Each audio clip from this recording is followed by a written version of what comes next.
This week on the Documentary Review Podcast, Jonathan and I are forced to confront the question, why exactly are 100% of the hosts of this podcast white males? As we discuss the 2011 documentary Misrepresentation. Welcome to the podcast. I am PT.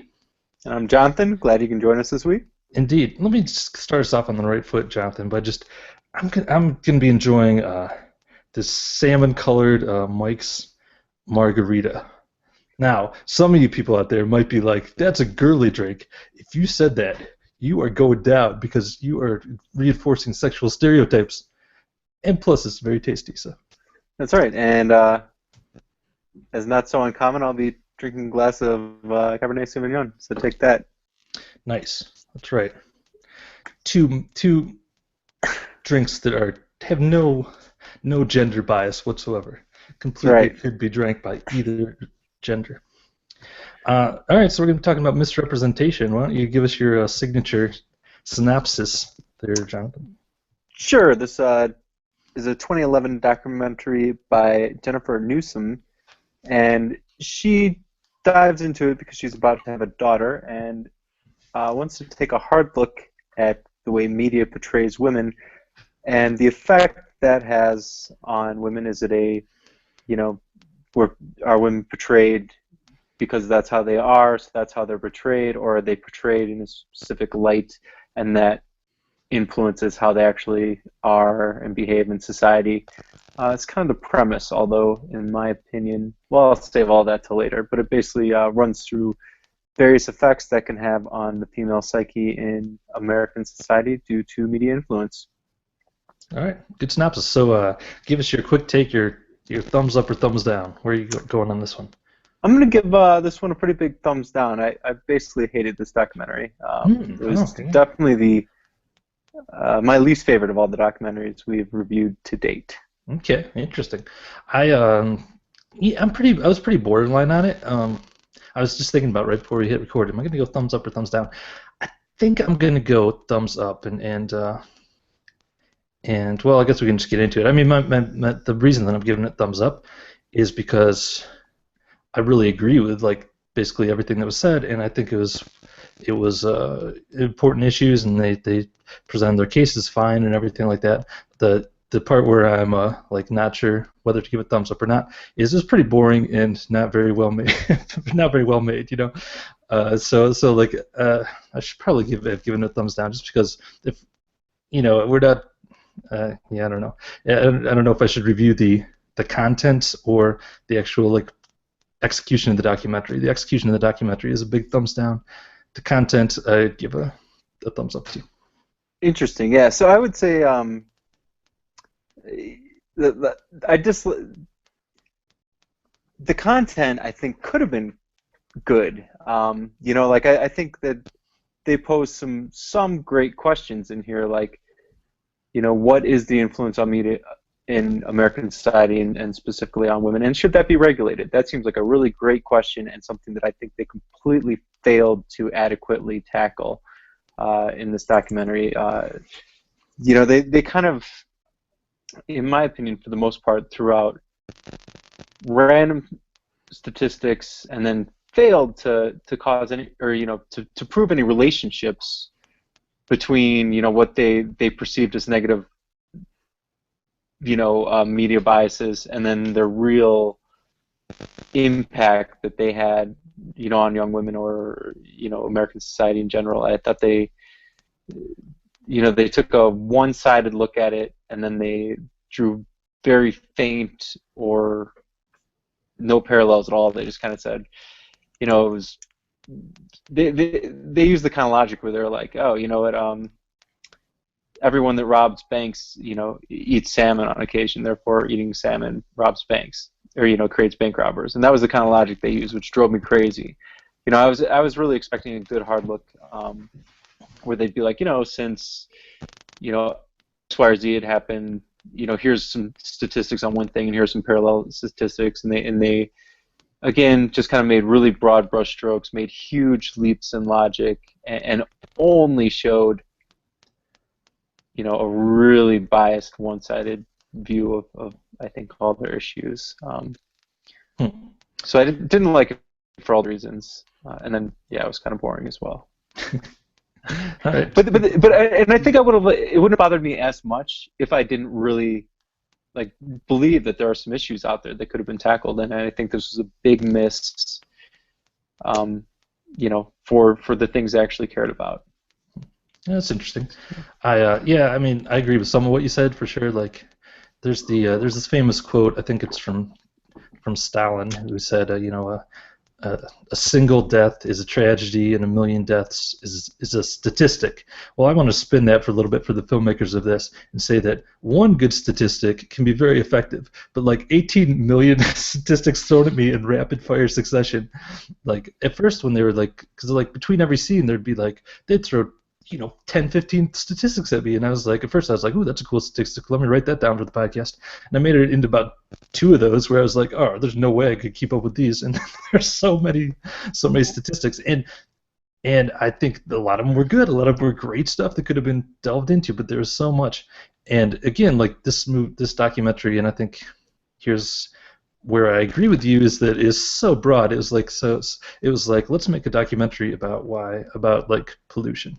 Like that's such a broad topic. Like you need to narrow your focus a little bit. It was like at first I was like, okay, this is going to be all about how media portrays women, but man, they went in so many different directions and down so many different paths. Like there's like let's use this documentary to look at every way that the society puts females down, which I think it would be way more effective. Like for instance, there's like one little case study of a high school girl trying to run for student council. Like they could have made a documentary out of that and like just really took an in-depth look into that, and like we could have drawn all these conclusions instead of just having these talking heads try to tell us what's going on.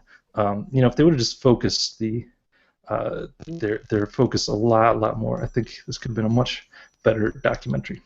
Right, and that's where they really lost it too, and where they kind of shot themselves in the foot. Like you said, they have, one little part of the documentary is a girl who's running for like a political office, and she was running against 2 guys, and they're like, yeah, she's really talented, but she lost, and it's because the world's sexist. And it was like, whoa. Well, I don't think they ever said that though, because I was waiting to be like, what point are they going to make about that? And they just left that hanging there.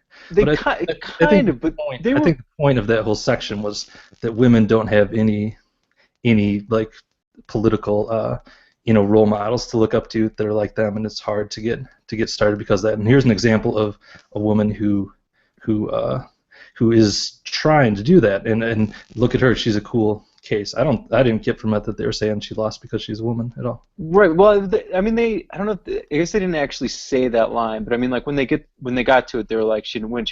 She was runner up to a man, but they certainly like made a pretty strong implication that, it was because she was female that, the deck was stacked against her, and that's why she lost the election.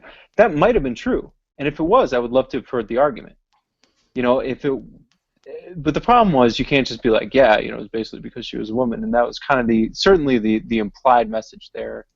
And I was like, well, that's kind of the feeling I had with the entirety of the documentary. I was like, okay, that might be true, but now back that up. Bring your point home. Make the connections. Draw the parallels. Show me what you got here. Don't just say like, yep. And I think a lot of it was that where and then a lot of it too, like right off the bat, they're like, modern media is like objectifying women and totally disempowering them, and has all these really bad effects on women's position in society.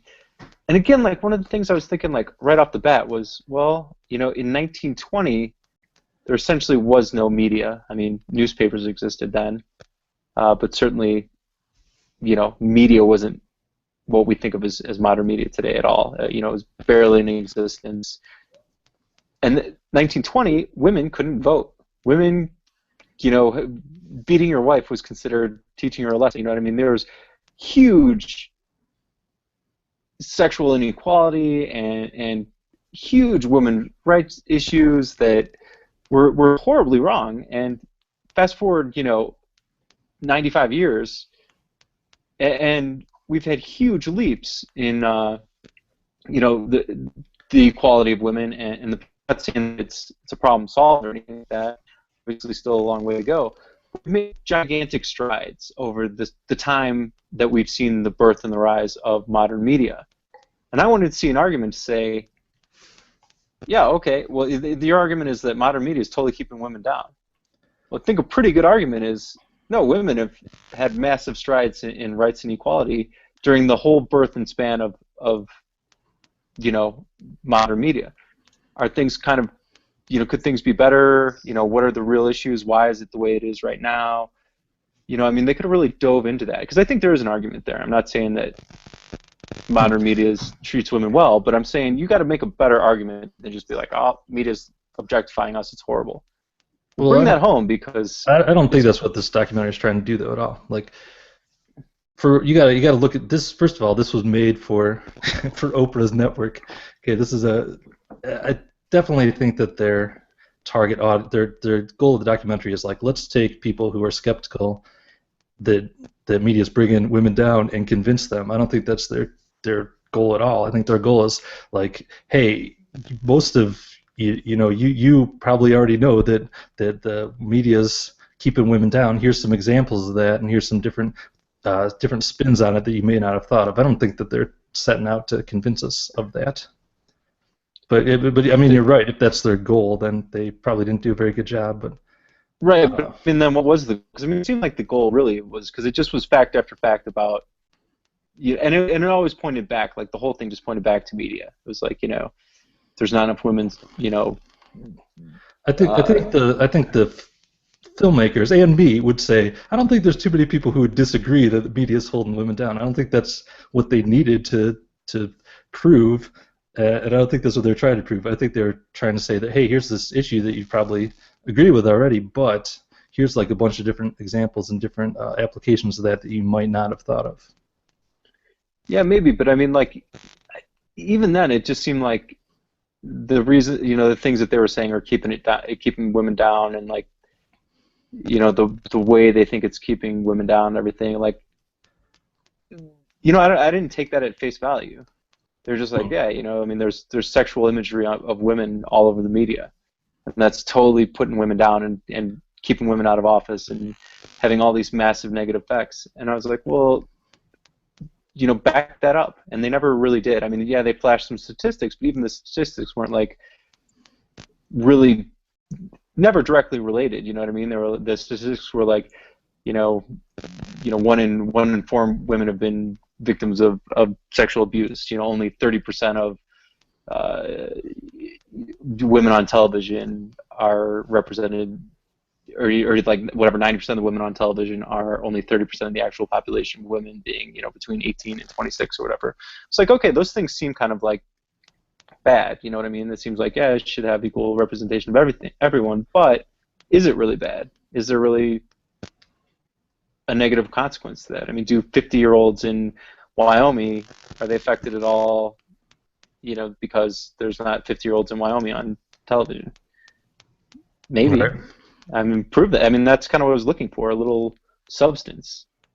Yeah, I mean, they definitely weren't setting out to like do any scientific studies to prove anything, or at least if that was their goal. Sure, they certainly didn't. But I think a lot of the arguments they made are just, from a logic perspective, make really good sense. Like I think one of the big points really is like, hey, if you're a young girl or a young woman and you're very ambitious and you're like, hey man, I want to get power and I want to get ahead in this world, what media tells you is the way that you do that is by being super sexy and by using your sex as your power.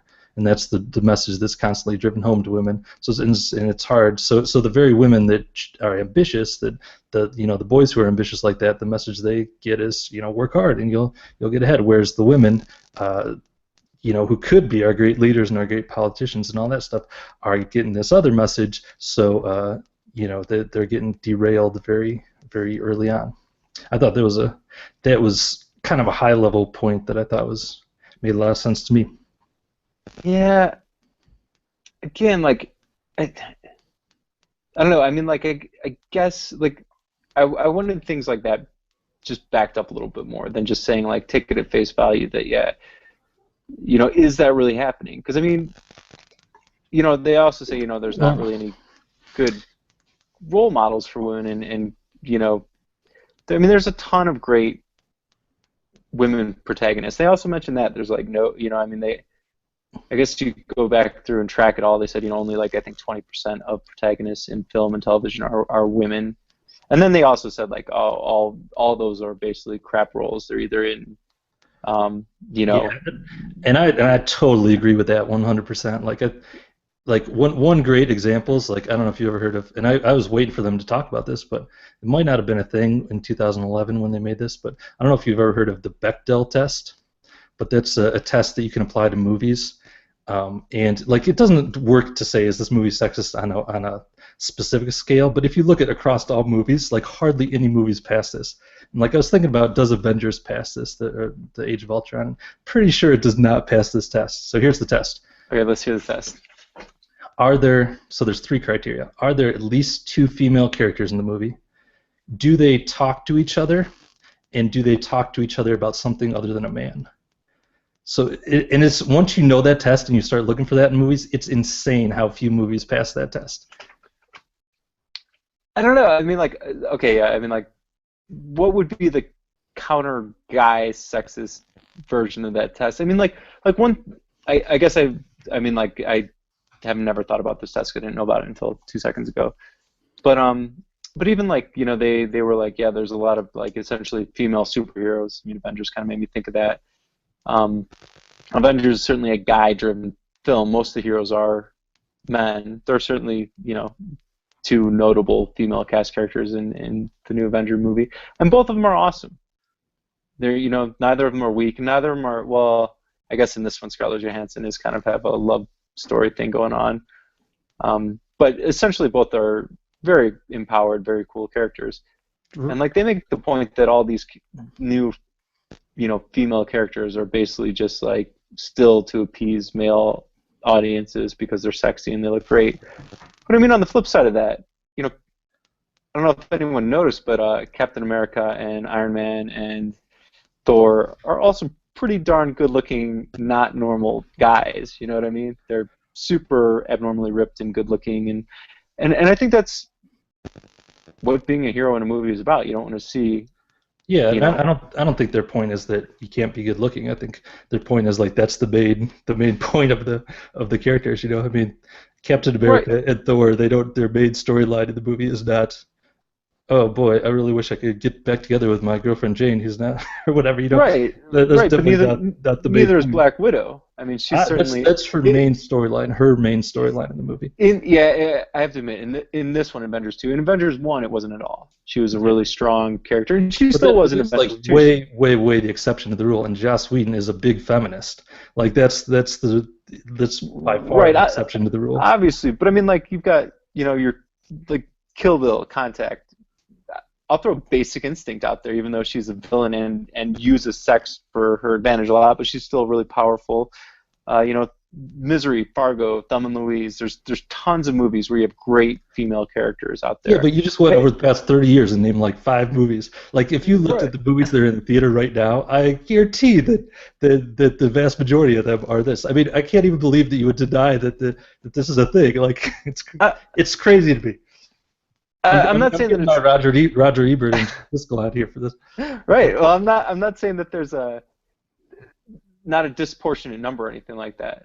But I guess my argument would be that this movie just made it seem like it was all horrible. Everything's going downhill and everything's for crap. And I think every year there's more, and I think every year there'll continue to be more.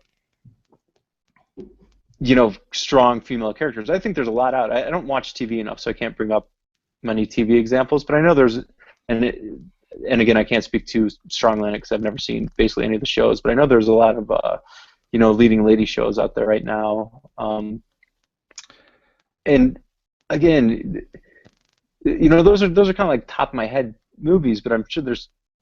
Yeah, I mean there are definitely some. There's no denying that. But I think like the whole point is like the default human setting in all media, be it books, movies, whatever, is a white dude.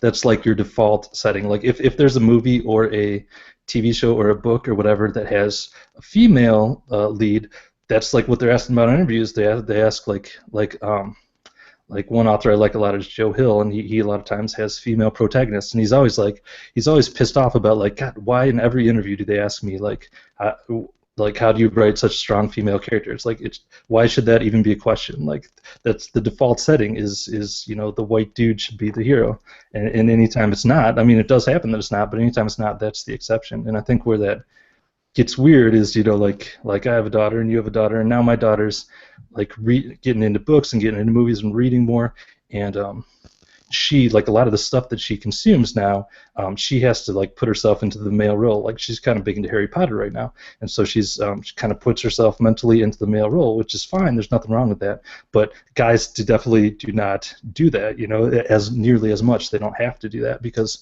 the vast majority of the canon of books and movies is the man is the hero. So boys don't learn like girls do to put themselves in the other role, which I think is where a lot of the problems come from. I'll give you that. I'll give you that for sure. And but here would be kind of like my counterpoint on that. And I think like we could substitute this with a lot of different fields other than books and movies and entertainment. Like politics is certainly another great one. Most of your politicians are white dudes. Same thing as most of your protagonists in book and film are white dudes. But I think like the silver lining of both of those messages, or both those, the whole thing is that right now, we have a female candidate for president who has pretty, I would certainly say she has a solid shot at the presidency. Maybe not because obviously it's a super complicated equation, but she's not like a joke candidate. You know what I mean? I mean, Hillary Clinton is coming on as a, will she win or not? Who knows? But I don't think if she loses, I don't think it's going to be because she's a woman. You know what I mean? If she loses, obviously I don't want to get into politics, but there's a huge political landscape and all kinds of complexities to it. She might lose. She might win too. And I don't think anyone right now, if they were taking bets, would put it at 100 to 1 that Hillary Clinton becomes president. You know what I mean? There's a strong chance, and if she loses, it'll be for most probably reasons other than the fact that she's a woman.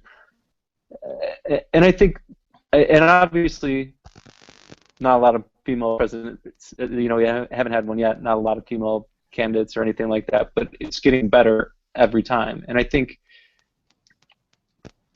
sure, yes, there's a pushback to it in modern media, and it's just part of a status quo. But I think that status quo is changing every year, and in a positive light. And I don't know. I mean, this movie never touched on anything like that. They mentioned it like one time for like a second, like, oh yeah, there have been a ton of gains, towards the end of the movie. They mentioned that, but the rest of it was like, yeah, even when they were like, yeah, every single, like, even like female action characters, like, I just wanted to be like, yeah, I mean, yeah, of course they're really good looking and they're scantily clad, because I mean, in the end of the day, you do want to put people in seats in movies. But again, like I think that's the exact same thing that like any male, when you watched Commando, that was Arnold Schwarzenegger, and in every single superhero dude movie, there's a scene where he's walking on a beach or coming out of the shower wearing just no shirt, flexing his six-pack abs and giant biceps or whatever, because that's what people want to see. You want to see the pinnacle of a person, especially when you're watching a superhero movie or something like that. And now there's a ton of female leads and they basically say, no, they're, I don't want to use the profanity, but they call them, fighting sex toys, essentially, in the movie for all those characters. But I was like, it's sort of the guys. I mean, that's the exact same thing. And I think that's a leap to say that we can put a female, we could... Well, I do disagree with that a little bit, just because I think it's not just that they're scantily clad in the way they look, it's the way that they're treated by other characters in the movie, and the way other characters respond to them is different between males and females. But I do agree with your point that it's getting better, for sure. Yeah, and I guess, like, and because of that, that's where I really wanted them to say, be more specific, because they're just like, yeah, this is all bad, media is all bad. I'm like, well, somewhere along the line, things are progressively getting better. So point out, what's... don't use these giant brush strokes and draw these really vague conclusions. Because and that part of it for me was that I think there is a very valid point buried in there. That we could do things better, we could do things differently, and then part of it too is they jump around. They've gotten to the political spectrum and they were like,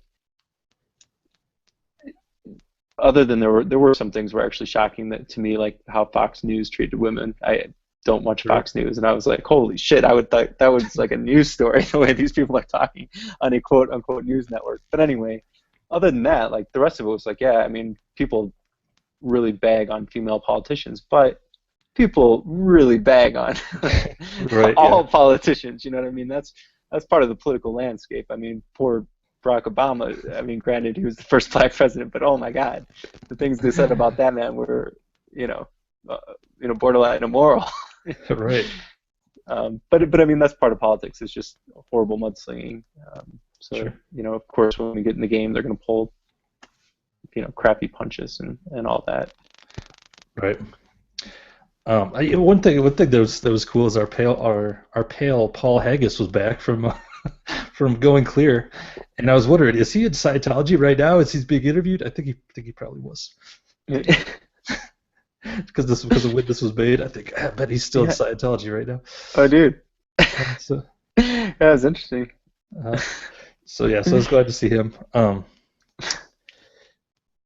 Here's like the WTF moment for me when they were interviewing Jane Fonda, and she was like, "Yeah, man, it's always been that, like, they've been talking about how women are, some actresses are, asked to get Botox and to lose weight and blah blah, but they're talking to Jane Fonda, and she was like, yeah, it's always been that way. Like, I was on such and such a show or such a movie, and they asked me to lose some weight, and they asked me to remove my back teeth, and I was like, wait, what? Remove your back teeth? Yeah, how does that? Like, what the fuck? What's that have to do with anything? What is going on? Yeah, okay, good. I thought I caught that line too, but I was like, maybe I just misheard it. So, Like, is that the thing? Are there women out there removing their teeth? does that make you more beautiful somehow? I don't know. Not to my knowledge, but maybe. I don't know. I'm gonna try. Well, yeah, we'll have to Google it. Yeah, why don't you remove your back teeth? We'll say All right. next week. Sounds good. If you notice me Yeah. looking significantly hotter next week, it's because I'll be like, whoa, PT must take the teeth out. Don't do the front ones, though. I don't think that works. Yeah.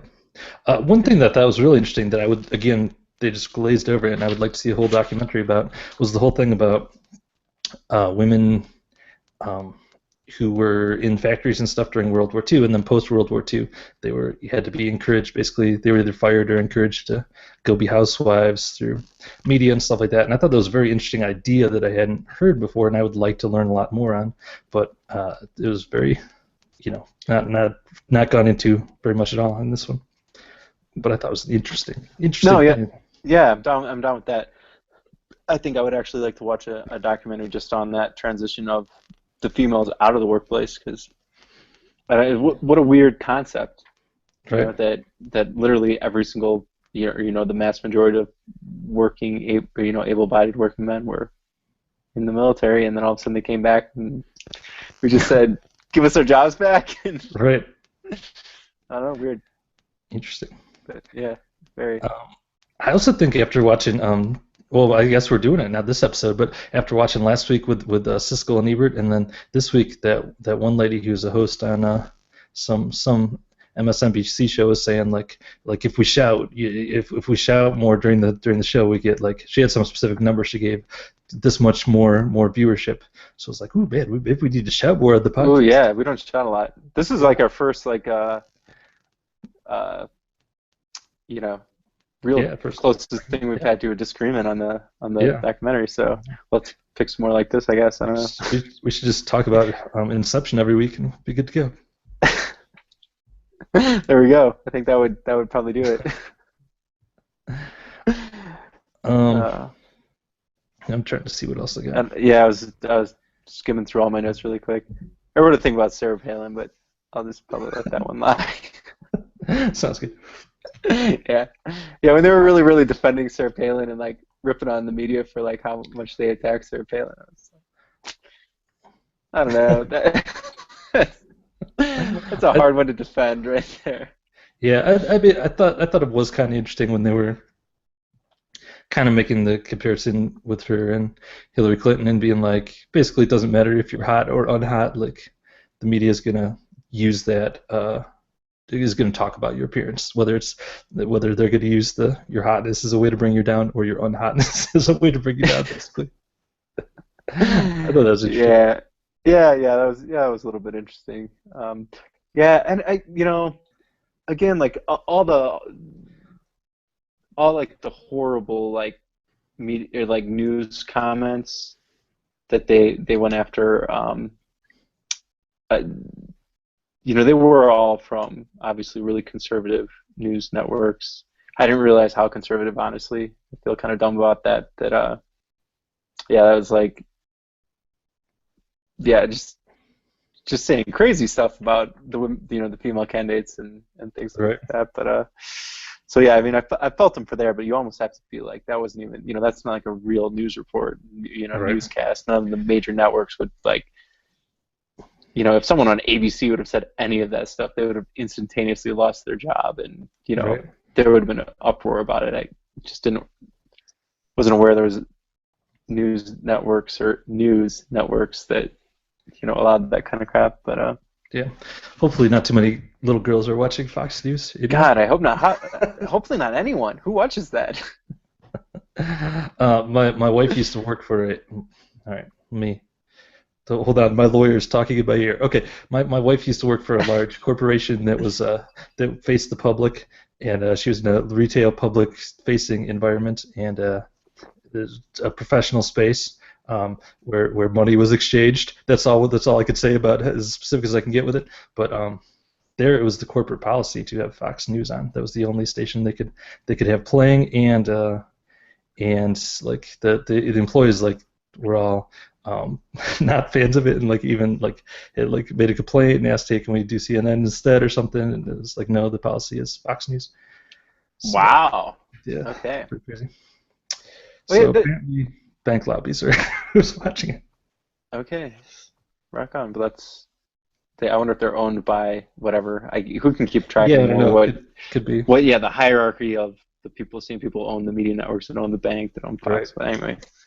But there was one thing about the news that I was kind of torn on. So like they did mention that female newscasters tend to dress certainly sexy, and if not, provocatively. Right. I don't know. I'm a little torn on that issue. Which was one of the big issues of the whole thing, was that women are driven to care a lot about their appearance, and it's kind of pushed. And I mean, that's obviously a professional role. That the point of the role isn't to look good. It's to be a good journalist. But I mean, on the other hand, anyone that's on television, or not even on television, anyone anywhere, everyone walking around my neighborhood wants to look good. I mean, everyone wants to look good. Yeah.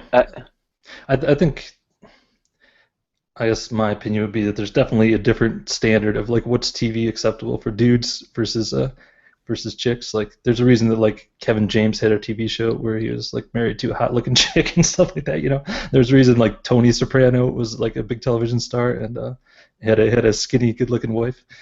Right. But again, like that's one of those things where I don't think the media has any real control or influence on that. I mean, like, yeah, you're right that you can get away with, fatter, uglier dudes, and you end up with hotter, better-looking women. But I think the real difference is the nature of perception of men and women. Like, if you took, Jessica Alba or whatever, I'm old, and so she was like, from the heyday of my, early 20s, she was, everyone wanted to be with Jessica Alba. She was a very beautiful woman. And you could take, 1,000 guys, and pretty much 990 of those guys would be like, she is amazingly gorgeous. That is my definition of beauty. And you'd all look at her and be like, yeah, that's it.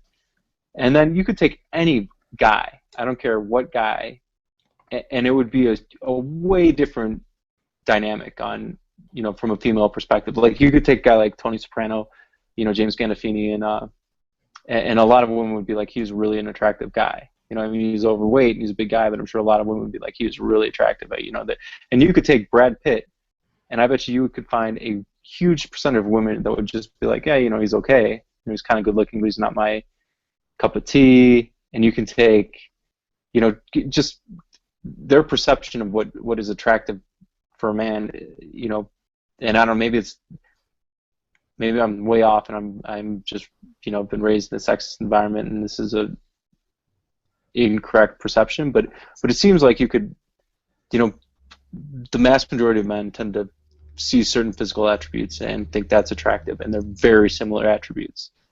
And women have just a much different definition of what's good looking. So you couldn't even corner it. I mean, like, yeah, there are a couple guys out there that I think are universally good looking by most women, but they're few and far between. You know, you could list them on, you know, 10 dudes out there that are like, those are truly good looking guys, and most women and men would recognize them as good looking. Everybody else is really kind of more diverse, and some people think they're attractive, some people are not.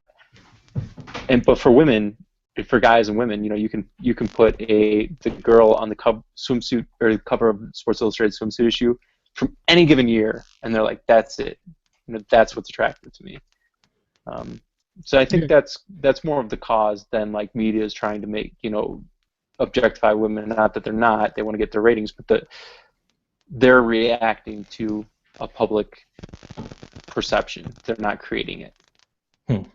That's interesting. I kind of agree with your general point. I don't think that's why media is doing it though. Maybe their perception of that is why. I don't know.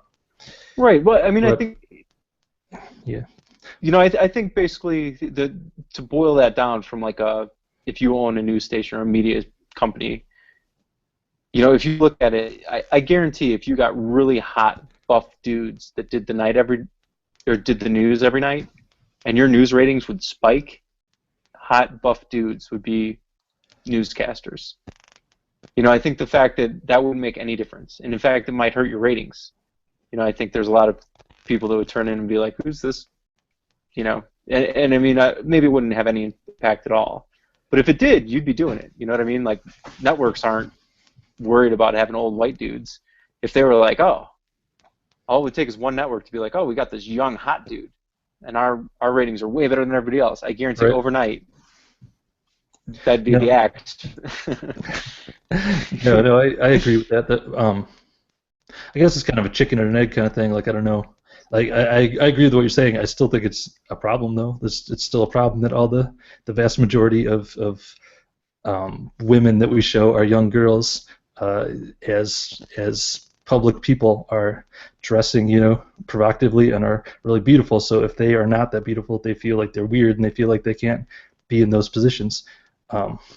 Like a great example of how malleable young people are, and I keep bringing it back to young people because this is an issue I think about a lot with my daughter.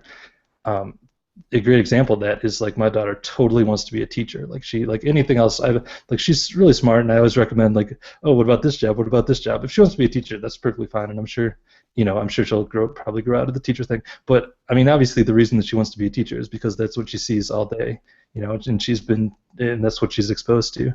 So I think you can take a little bit of that and say, okay, well, if she's that influenced by what she's seeing all day there, she's probably influenced by a lot of the other things she's seeing as well. I agree, and I don't want to put the blame, or not that there is blame, but I don't want to put it on parents necessarily. But they do make a big point about that like they throw out again like 600 statistics faster than I could write them down. But basically, the gist of it was kids are exposed to a lot of media, especially now between Facebook, you know, social media, whatever, YouTube, and watching television, all that crap. And like my honest thought was, yeah, don't let, you know, seriously limit your children's exposure and monitor that exposure, you know, up until they're young adults, you know what I mean, for the exact reason you said, yeah, if you do show little girls, you know, let them watch, I don't even know what the hell's on TV anymore, let them watch whatever TV, even where you're just seeing the commercials and they're objectifying women and all that stuff, a ton of exposure to that is certainly going to, you know, have a negative effect, I would presume, on their body image. That seems like, you know, probably it's certainly a logical conclusion, and I think you could probably find a bunch of studies that would actually back that up. But I would say, like, the first thing to do is make sure your kids don't watch, you know,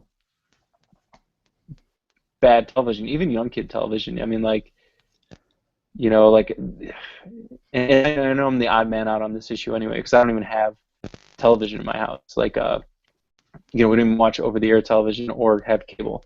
You know, we have Netflix, so we can watch shows, and I can, you know, show my kids cartoon. But I specifically don't want commercials in my house. You know, neither for myself or for my children. I think it's, you know, kind of warps your sense of what's important and puts stupid ideas like, oh, I'll be happy if I have something. But if you honestly, if you just don't want to watch a commercial about it, you don't even aren't aware of its existence. And I'm a firm believer that that object is not going to, you know, bring you greater happiness in life or more fulfillment. So I think it's good to not be exposed to it. That might be more of an extreme view than certainly most people would want to put up with. But I think some version of that is pretty appropriate, especially with young children. Yeah, don't expose them to that. Don't let them be exposed to it constantly. Not that they should be, you know, head in the sand about it, but certainly limit the hell out of that until your kid's old enough to make, you know, wiser, informed kind of decisions and have a sense of self. All right. Anyway, that's my thought on that one.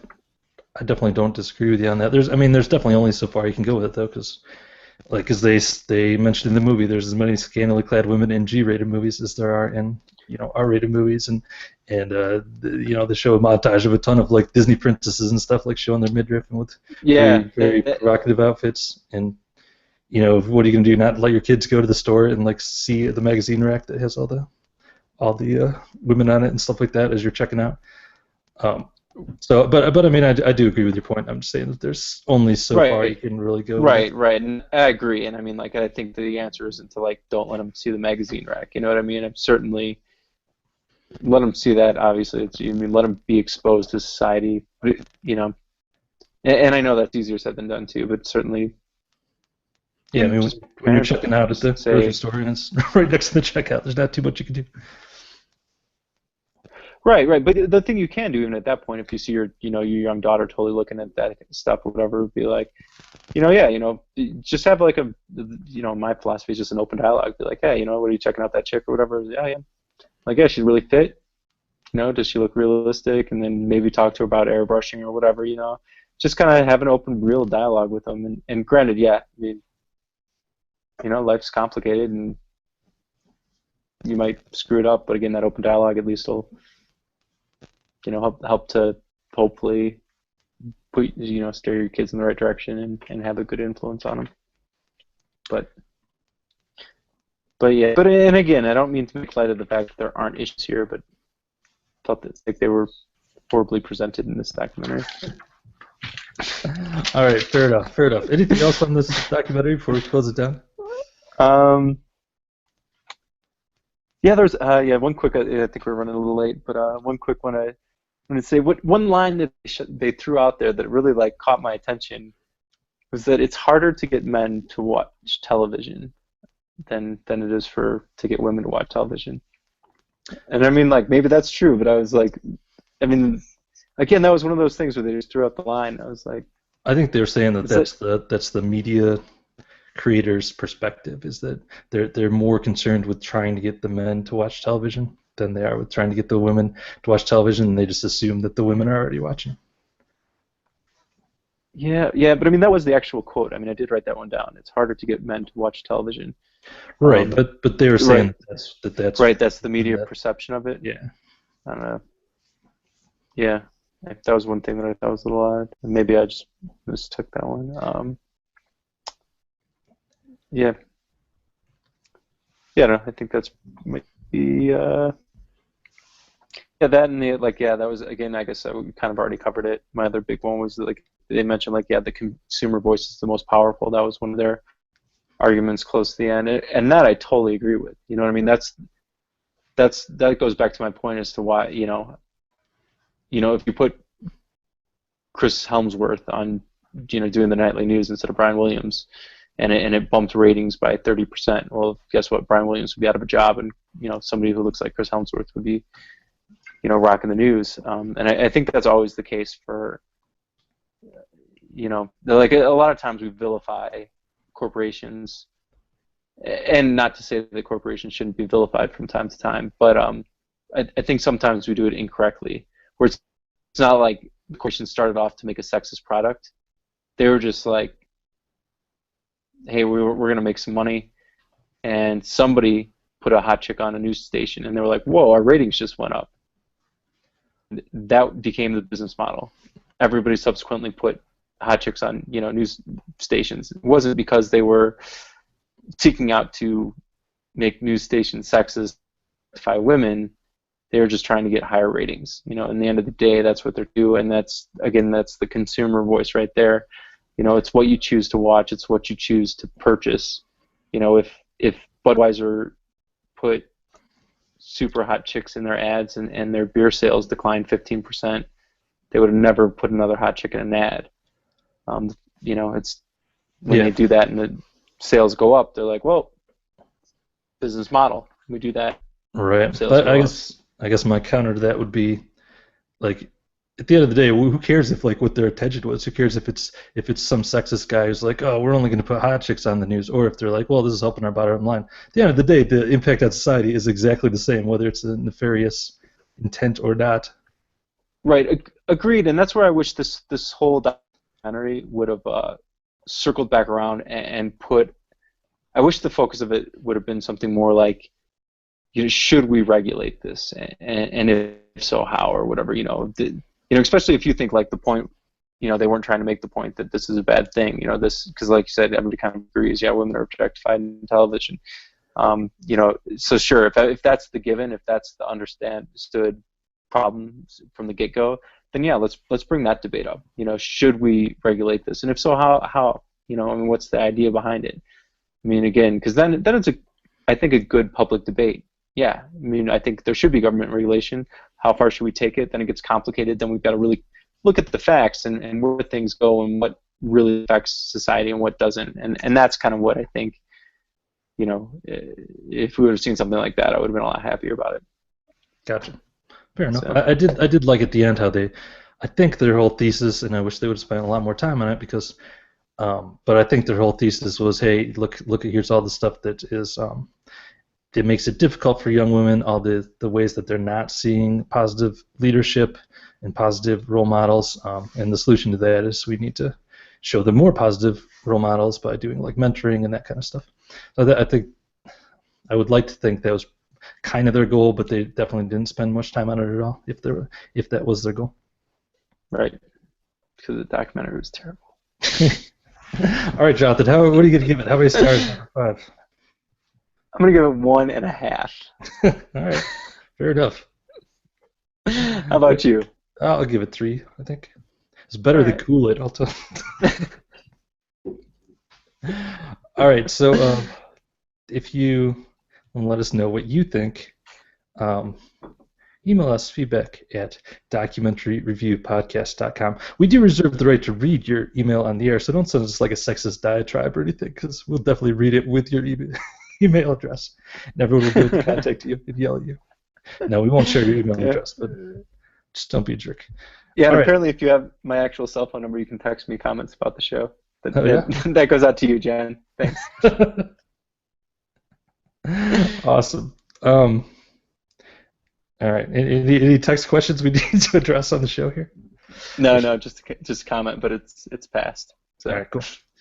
All right, next week we've got 3 documentaries by one of our more interesting documentarians, I think. So I picked 3 documentaries by Werner Herzog, who his most famous one is Grizzly Man, which is not on my list, but y'all may have seen that one. Here are 3 of his other documentaries. Number 1, Into the Abyss. This is about a double murder I think it was in Texas, and then it kind of follows the ramifications on the family, but then also the criminals after they're caught and I believe are put on death row. So what made this interesting to me is I was looking on Netflix, you can look at the reviews, and I saw one review that said, this movie changed my mind. Before this, I was totally against the death penalty, and now I'm totally for it. And I saw another review that said, before this documentary, I was totally for the death penalty. Now I'm totally against it. So that piqued my interest there a little bit. Okay. The second one is Happy People, A Year in the Taiga. I don't know if I'm saying that right. But basically it's a Russian valley where these guys, I believe they go like hunt and live off the land, and it's like a year spent with these people who are like truly living off the land somewhere in Russia. And then finally we have Encounters at the End of the World, which is about a quirky group of scientists who are traveling across Antarctica. So 3 from the always interesting and strange Werner Herzog. What are you going to pick? Ooh, I've seen one of these. Which one is that? Happy People. All right. I've not seen any of them, so you're one up on me. All right. Boy, the Into the Abyss one, you really caught my attention with that. One, to flip-flop somebody's view on the death penalty is, almost unheard of. And the fact that they flip-flop 2 views in the opposite directions. Right. It's kind of blowing my mind. Happy People is a good documentary. I don't know. I don't want to risk Encounters at the End of the World. You don't have to. I won't. I'm going to go with Into the Abyss. That sounds intriguing. Right. Sounds good. We will be headed. I'm glad you picked that one because I kind of wanted to see that one. And I almost went with 3 movies about prison, 3 documentaries about prison. But man, my list was depressing. I was like, I gotta throw something else in there. Or Jonathan's gonna be like, I quit the podcast. This is 3 super depressing options. I'm gonna give another shout back out to at least one of our listeners who agreed with the choice of number 1. So all right, cool. So there we go. Good deal. All right, that will do it for us this time. Thank you so much for watching and listening, or whatever you're doing. What's my sign out? This is PT. Keep it real. This is Jonathan. We'll see you next week.